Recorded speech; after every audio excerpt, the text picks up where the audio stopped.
மீன் பிடிக்க வந்தது ஒரு குத்துமாடா. இந்த பைப்பு கொம்பு இதெல்லாம் எங்களுக்கு எவ்வளோ பெரிய பாதிப்புன்னு காட்டுற பாருங்க. வலையெல்லாம் கிழிஞ்சிடுச்சு இந்த பைப்பு கொம்பால் மாட்டி தான். இந்த பைப்பு கொம்பு கடலுக்குள்ளே கழிவு நீர் போகிறதுக்காக வச்சுருப்பாங்க. இது கடலுக்குள்ளேயும் இருக்கும்.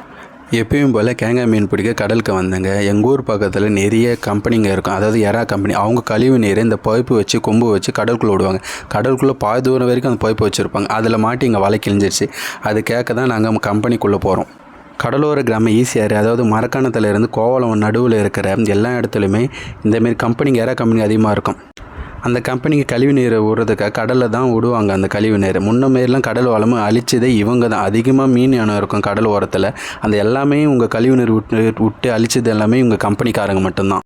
எங்கள் வலையை கிழிச்சதுக்கு கேட்டேன், இதேமாதிரி வலை கிழிச்சு அதுக்கு ஹெல்ப் என்ன தாங்க. நான் அதெல்லாம் முடியாது, எதுவுமே இல்லை, நீங்களே வலையை விட்டு கிழிச்சதுக்கு நாங்கள் என்ன பண்ண முடியும் அப்படின்னு ரொம்ப நேரம் பேசி பார்த்தோம். இழப்பீடு கொடுங்க, இதேமாரி இவ்வளோ வலை கிழிஞ்சது எவ்வளோ சொல்லி பார்த்தோம். அவங்க கேட்கவே இல்லை. நாங்கள் போலீஸ் ஸ்டேஷனில் போய் கம்ப்ளைண்ட் கொடுப்போம், நீங்களே கிழிச்சிட்டு இல்லாமல் பண்ணிட்டீங்களான்னு சொன்னாங்க.